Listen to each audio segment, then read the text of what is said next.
It's Wednesday the 13th of October. Good morning to you. It's 5:30.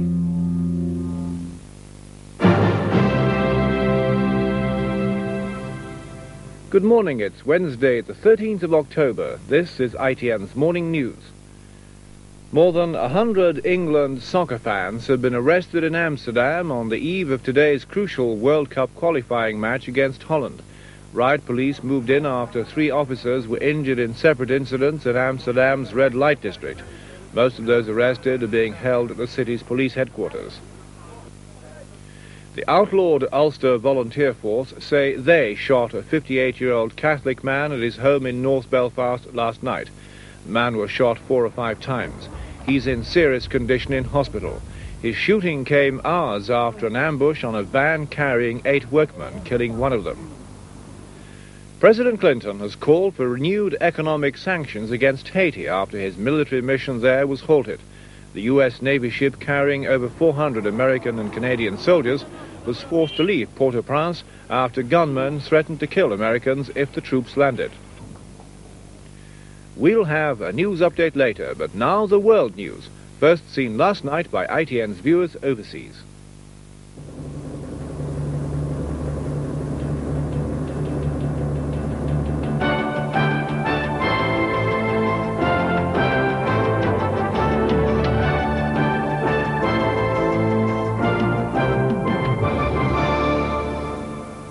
Hello, I'm Richard Lindley with the ITN World News. I'll be bringing you a roundup of the latest international developments. The headlines. A decision by the German Constitutional Court removes the last obstacle to closer European Union. After more anti-American protests in Haiti, the UN says it may reimpose sanctions. And a new TV station goes on air in Moscow, hoping to break away from state control. First, Germany's Constitutional Court has ruled in favour of the Maastricht Treaty on European Union. After 5 months of deliberation, it decided that the treaty did not breach Germany's sovereignty. The long-awaited decision means that Germany, the last country to ratify the treaty, can now sign the document. The Maastricht Agreement, which was named after the Dutch town in which it was negotiated in December 1991, will now come into force throughout the 12-nation European community. Donning a red silk cap, Germany's most senior judge today gave his blessing to the Maastricht Treaty. Im Namen des Volkes. In the name of the people, the judgment ran, the treaty could go ahead. But the court warned that any further steps towards closer European Union would have to be voted on by the national parliament.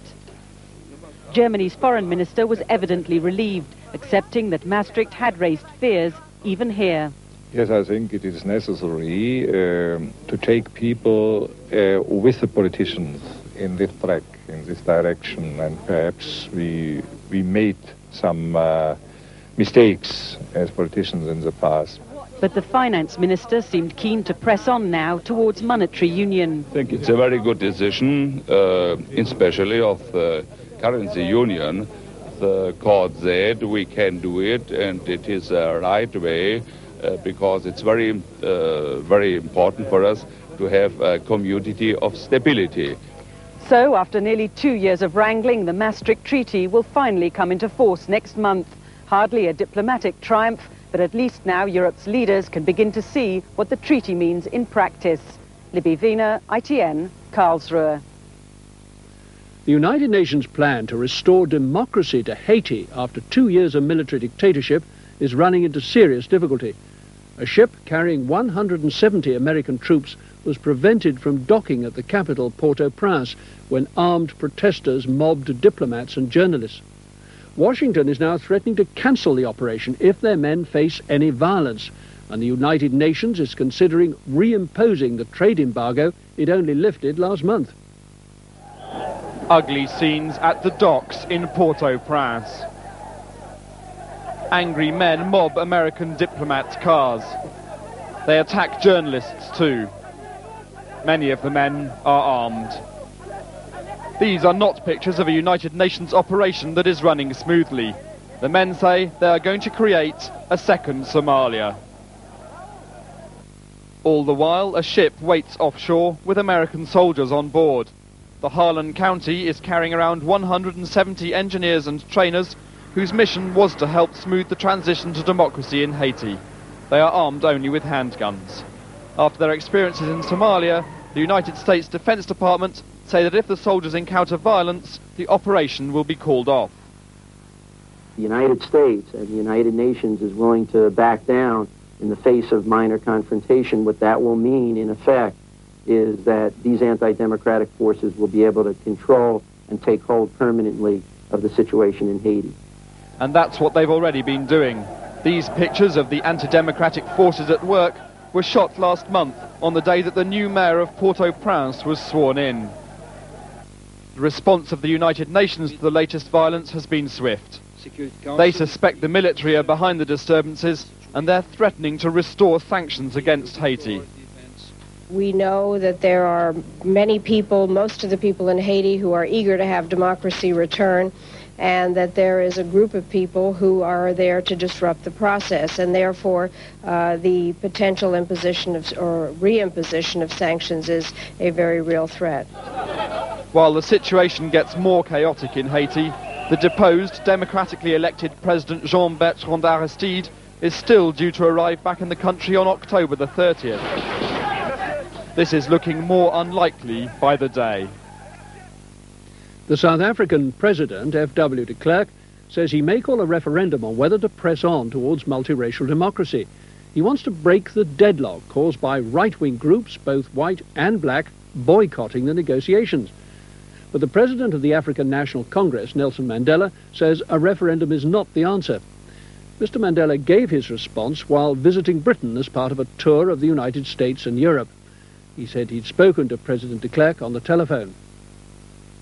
I advised against holding a referendum at the present moment because there is, firstly, no assurance that these parties would accept the results of a referendum, because they know that they have no mass base, and if a referendum would be held, their views would be totally rejected.